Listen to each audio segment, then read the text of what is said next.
Welcome to the program of personalities of the virtual Venezuela. We have now a person that is connected to Venezuela because of traveling, and we will see what she can tell about Venezuela. So she is living in Sweden and was also born in Sweden, coming originally from an Iraqi family. Uh, how are you, Leila Kazemi? I'm good. How are you? Fine, fine. I mean, glad that we made it, so we Yeah, me can too. talk. So, are you now, so to say, making enough money to continue traveling, or how is the situation now? The situation now is I've been home for a little bit to settle and to work on my own projects, but I'm leaving again for traveling in all next week, next day, the week after next week. So I will continue traveling. Well, that's one of the best experience in life. Yeah, traveling and looking at new places and cultures and the things. Yeah. Yeah, I love it so much. I live like this full time, so it's my favorite thing. So you were in Latin America, in different countries, and so how you plan the traveling in Latin America, between countries? So you did a plan before, or this just happened when you were there? Yeah, I didn't really plan anything. I started before COVID Yes. because I always went back to work a little bit and then come back again to like make money so I can continue. And first I sailed from Panama to Colombia and I worked my way down. And then when COVID happened, I had to go back and then I left again. And I spent a total of 22 months in Latin America. And Venezuela was always a part. I remember when I was in the Amazon 2019. I actually talked to an Argentinian guy that I wanted to go to Venezuela, but he had tried to go, but he said it was really difficult and my Spanish was non-existent back in the day, so I had to wait. So and then you came back to Venezuela after Colombia, or what? Yeah, I did what I did after COVID. I went to Mexico as well, and then I went to Brazil, and then my plan was to go from Brazil to Guyana and then enter Venezuela. But I heard the border there was not the best. So I flew to Colombia, where I have a lot of friends. And I left some stuff there, like my drone and stuff like this, because I didn't want problems by the border. And I Mm. went to Cucuta and I came into to San Cristobal.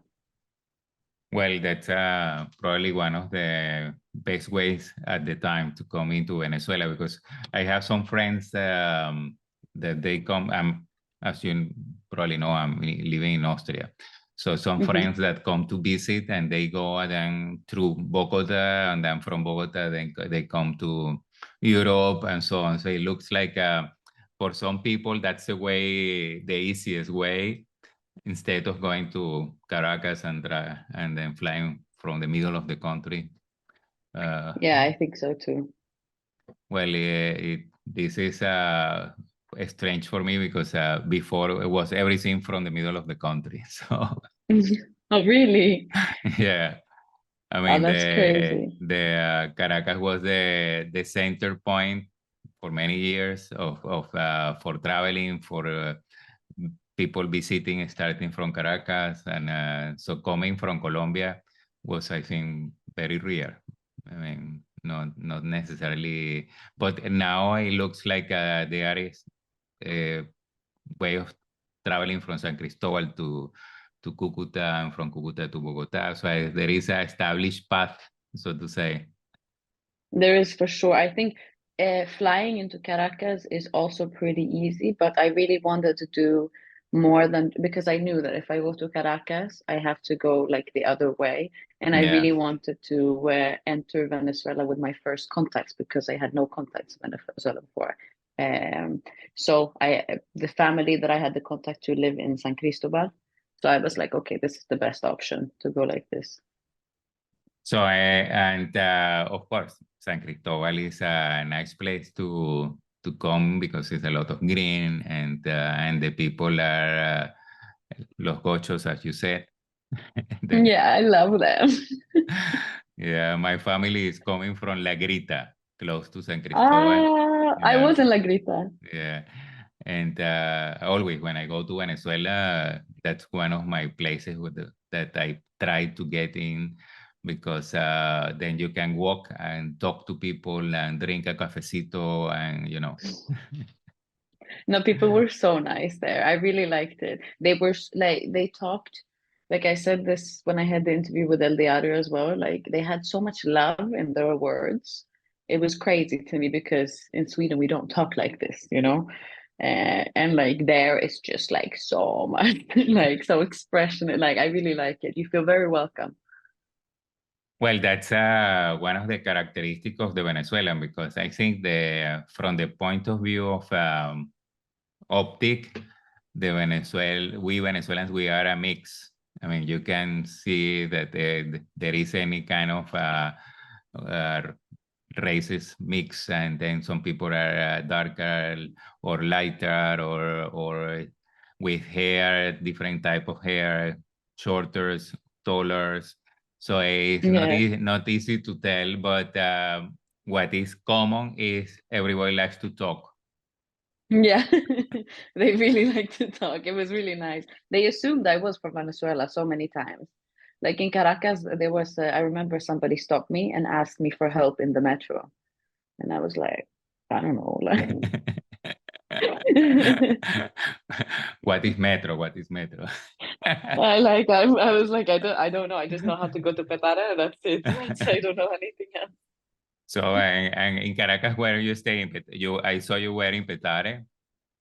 Yes, but I stayed with the. So it was crazy because I wanted to use. I didn't want to live in hotels when I went to Venezuela. I wanted to Yeah. live with people, and I was going to use the application couch surfing, Yes. but I didn't have to because I always met people that knew people, and they just invited me.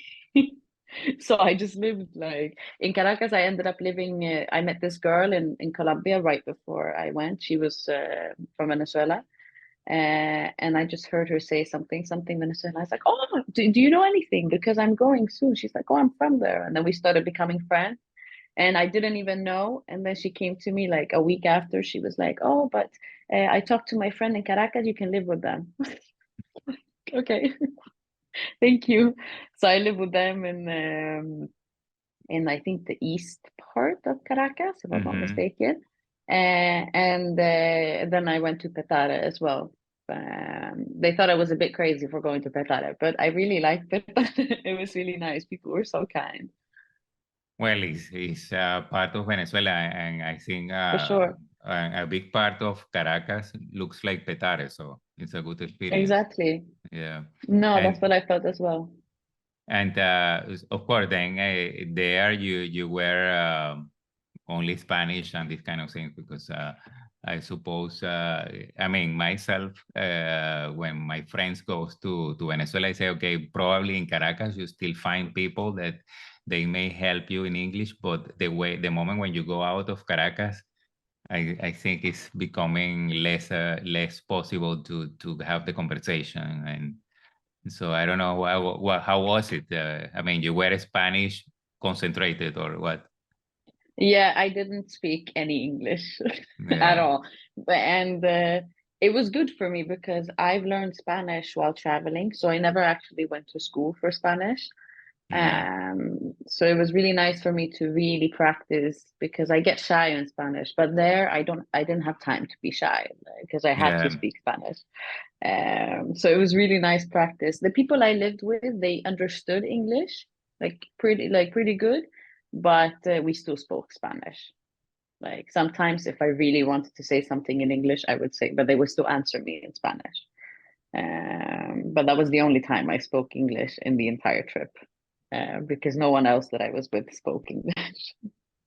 Yeah. Once somebody went from here to Ecuador, Hmm. and everything was fine till the person has some problems. Then I have to make the person call me here, and I call Ecuador, and then the person called me, and then so it was like No. because for some things you really need to know exactly what are you doing? But I Yeah. think for normal things, common sense is enough in all countries. Yeah. Yeah, it's the same everywhere. I didn't find Venezuela to be very different from other Latin American countries with this, you know? Yeah. Well, I think if the people want to listen and want to try to help, any language is okay. You can find, signs and maybe draw something or Yeah. You always find a way. yeah. So then you were in Caracas, and what you did next? I went to Canaima for 10 Yeah. days. Yes. Uh, and then I went back to Caracas for a little bit. And then I went to Margarita and Isla de Coche. Okay. And in Canema, you did excursions and these kind of things. Yeah, I had to go because the thing is, normally when you go to Canaima, it was like a 4-day tour Yeah. and you be in the hotel and everything. And I really did not want to do it like that. I really wanted to live in the village and like do it a more backpacker way. So I only booked the flight ticket. And then I had a few contacts there, and I ended up getting a lot of help. So I lived in the village, but I ended up going to Angel Falls and do all of the normal like excursions that you do there. But I lived in the village and I stayed longer. So the village was with what? With some religious group and some aborigines, or how was the village? The village was super nice. Like it was just the Pemons, like where they were living, Yeah. and they had like a I don't know how to call it. They gave me a room. My plan was to sleep in a hammock Yes. because I wanted to do it as cheap as possible because I'm used to traveling very cheap. Yeah. But in the end, I got a room. So I was just living in a room with like next to me, my neighbors were other Pemon. It wasn't a single tourist there. Mm. But Canaima is like it's so small, that area, like the village itself. So I just walked 5 minutes and I was by the hotels. Like everything was very nearby. Yeah. So and then the food with the Pemons. What you brought something or you ate what they were eating? How was the? I did the thing is with Canaima, it's so expensive because they don't get so much because of the flights and all of this. So I ended up eating like sometimes just pasta with tuna and sometimes whatever they gave me, to be honest. Sometimes they gave me this I don't know I think it was yuca. Like they did some kind of Cassave, uh-huh. dry They yuca bread or something like that. Uh, exactly. They gave me this. I tried the little spicy sauces they had, but I pretty much just ate whenever I could, whenever I got the chance. But it was like to travel the way I travel to Canaima is very difficult because it's it's made for like people to go 4 days and then come back. So it's harder to like find a place to cook and like all of this. So my friend helped me a lot with this. So you went to the hotel and say, please help me. No, I went to the hotel for the Wi-Fi one time. And that was Yeah. it, like because the Wi-Fi in the hotel was good. Yeah. And then sometimes they gave me coffee, but it was super nice to be honest. It was difficult because you can't. I'm not used to not being able to walk where I want, but there it's so protected, so you have to go with Pemon, otherwise, no. But I because of the people I met there, I was really lucky, so I had a good time at the end. So and then to the Angel Fall, you went with I suppose, people from the hotel because by yourself or only one person probably is not as cheap as in a group. Yeah. No, it's so you have to go in a group, otherwise it's so expensive. Yeah. But I was super lucky actually because I almost didn't go because it's made like with the packages already for people that book the hotel and everything. Yeah. But then there was this girl that helped me, and I ended up going with people that were staff. Mhm. And I could stay one extra night. So when the people from the hotel and everything left, I managed to stay in Angel Falls. Only me, her, and like one child that was like a part of the staff group, and a couple. And it was only us. So I basically had the entire Angel Falls to myself, like the little pool and everything. It was so nice. I was so lucky for this because nobody gets that. So I got the same price, but I got an extra night. Well, wonderful. I mean, I never was in the Angel Fall. I only went to Roraima once walking, and Mm. was really a nice experience uh, because you walk and walk and walk, and then you have the Roraima, and then you have to climb. And Yeah, it looks crazy. I really want to do it next time. yeah, It's on my bucket list now. right. And you are conscious also of the importance of the water that you are carrying, and that you should really be conscious that if you drink everything at once, you will not have it. And you think, Yeah. It's nice. It's such an experience. It's very raw. I think that's why it's super fun. Like I really want to do it because it's more, it doesn't feel as touristy. It really feels like you're in nature. So I really want to do it. yeah, and I think also the kind of silence, or let's say the noise pollution is very low. So you Yeah. really you can have this moment where you really hear what you never hear. So Yeah. I like that part. That was No, like I wow, really want wow, to. this has a sound, but you normally you don't have it because you have all too much noise and these things.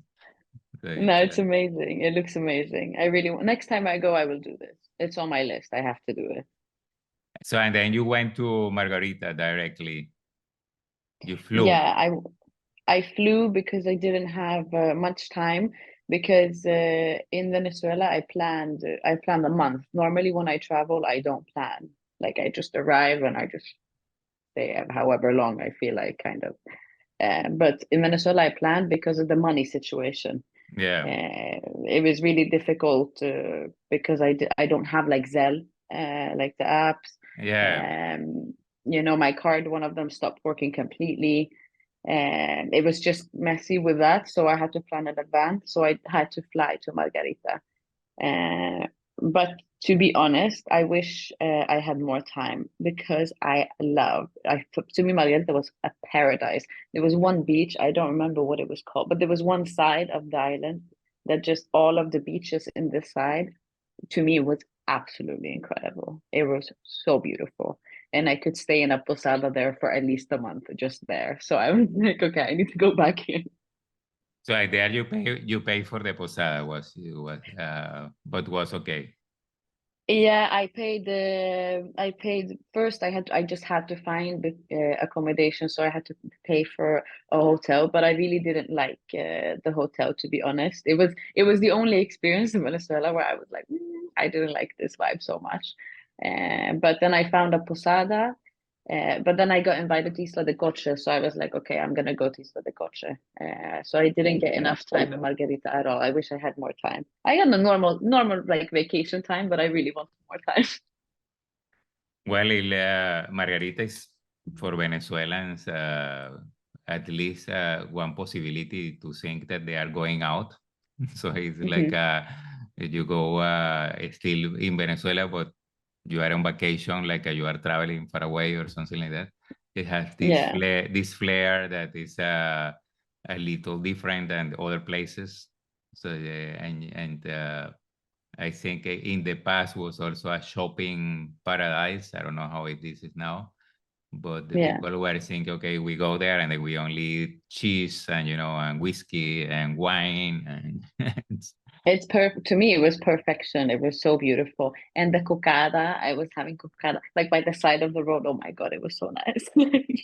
It was, and the food. I love seafood, so for me, it was really really nice to just be there, eat seafood. It was good prices. Like you could go. It just felt pretty safe, to be honest. It didn't feel very unsafe.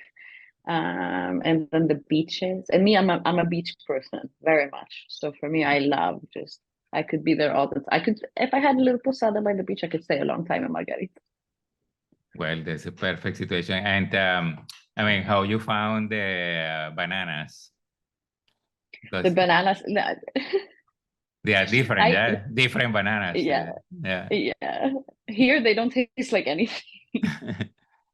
No, because that's Like I one. don't, That's one of the things that I miss somehow from Venezuela. The different kinds of bananas and the not so perfect bananas.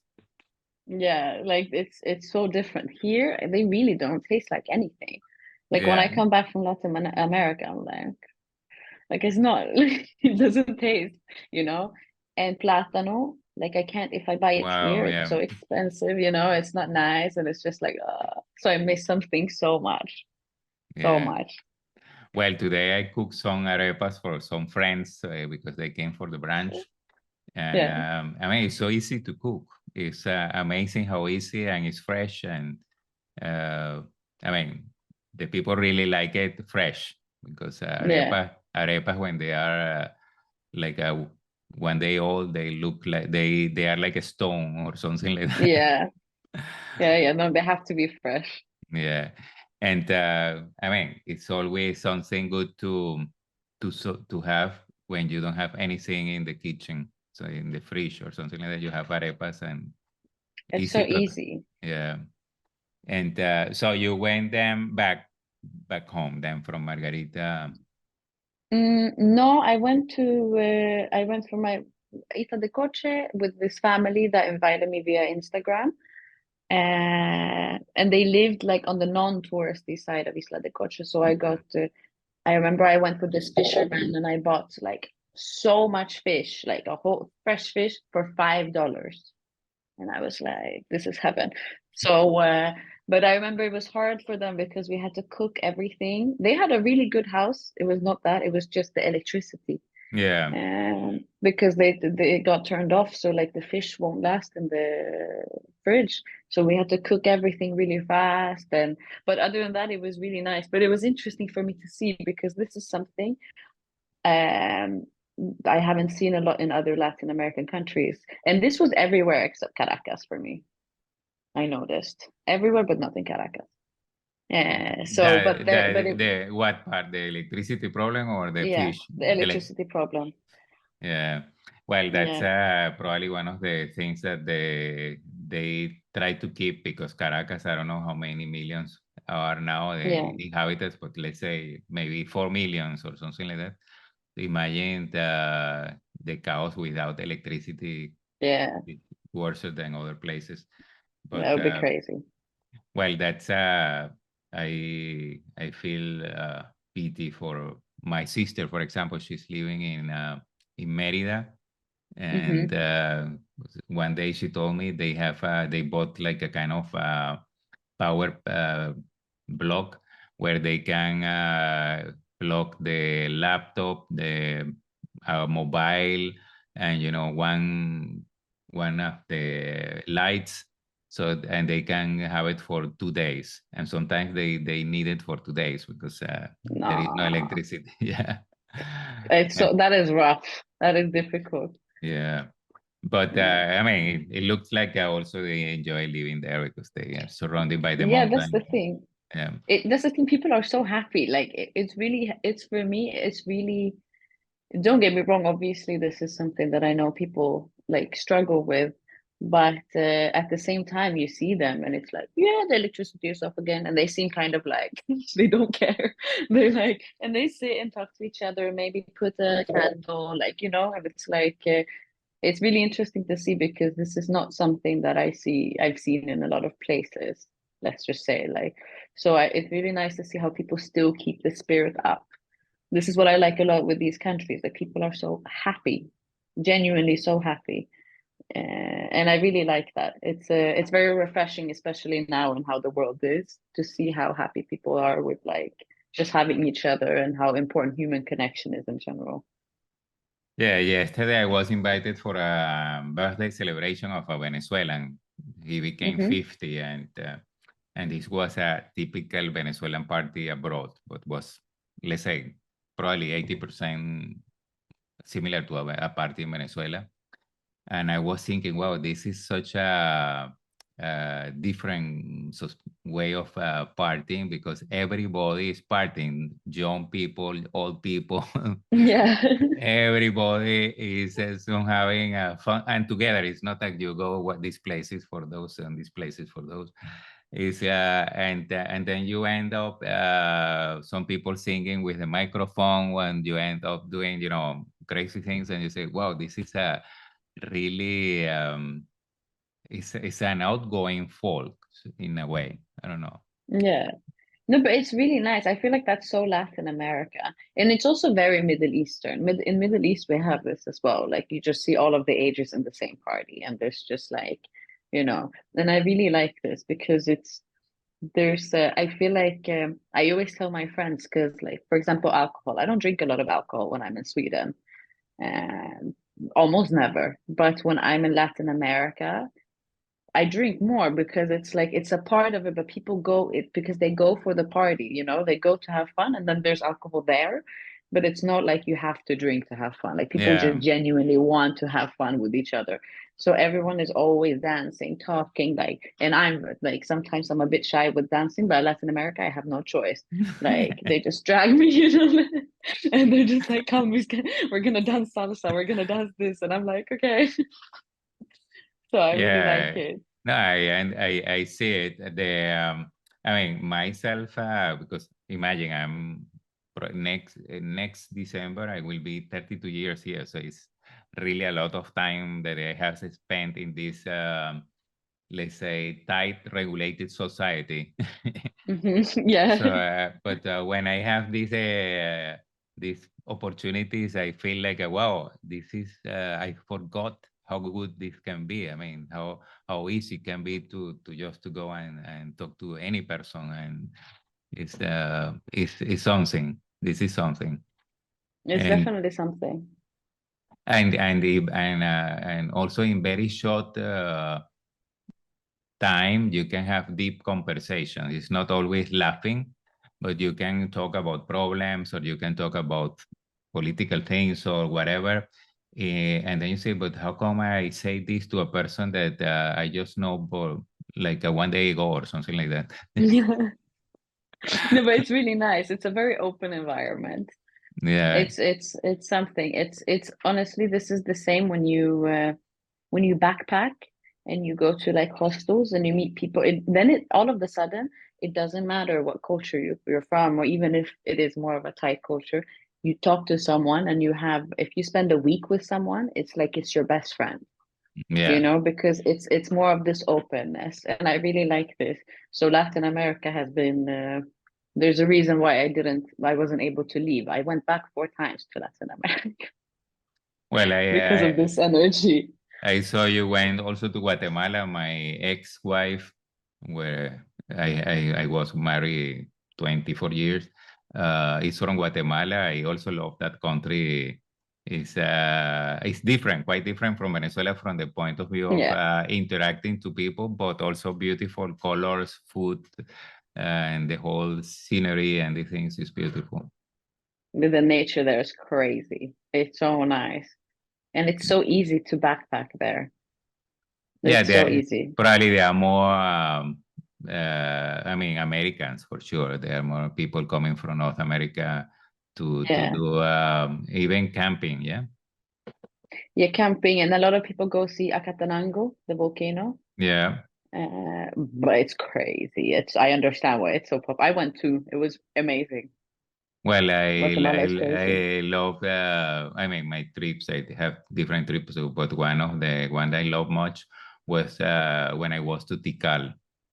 That Yeah, is Tikal is really, beautiful. you really feel like you are in the middle of heavy vegetation, so to say, but with this civilization in there and all these things, so it brings you to back to the times. Yeah, it was beautiful, and like Tikal for me was honestly one of my favorite things because of the animals around, and I went when there wasn't a lot of people there. it was so nice. It was really nice. And so much they haven't uncovered yet. Like there's so much that you still Yeah, can't see. yeah. It's crazy. Well, the first time I went there to Guatemala, I mean, we left the suitcases in the house, and then we went to a mirador to look at the city. And then some childs approached me, and they were not able to really talk in Spanish. And in that moment, I can tell you was the first time that I thought, wow, the first time I'm living in America, because in Venezuela, I was always, with the Spanish culture or something like that, you don't feel the Aborigines life in the Yeah. normal life. But there I say, how come these children? And then I found out that they, at that time, were like a 60% of the population were not really mother tongue Spanish. Yeah. Well, for me, it was a shock. Wow, I'm really in America.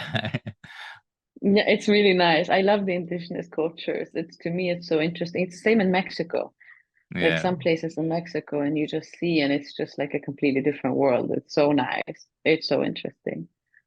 yeah, and the colors and also I mean, the flowers and these things that were beautiful for me. And Yeah. so, Leila, all the people that pass through this program, I asked them, what is the definition of happiness? So, what is your definition of happiness traveling? I think it's very difficult to say. But for me, because I also see myself, maybe one day I won't be traveling as much, you know, Yeah, and I still hope that I'm happy. yeah, of course. Um, but I think for me, it's a sense of inner freedom. And maybe this sounds like a little hippie, but to me, I think we cannot control the outside world as much as we are taught. I think we are more in control of our inside world. And I think in order to be happy, it is very important to feel liberated inside. Otherwise, I think it's really hard, especially in this day and age when there's like a lot of climate change going on. There's a lot of wars everywhere. There's a lot of things going on. Even here in Sweden, we have a lot going on right now, and I think in order to keep being happy is to have that peacefulness and freedom within, on all planes, like in order to express yourself, free to express yourself, free to make your own choices, free to just kind of exist in general, and not to take in too much of what society tells you, if that makes sense. I really think that's the key.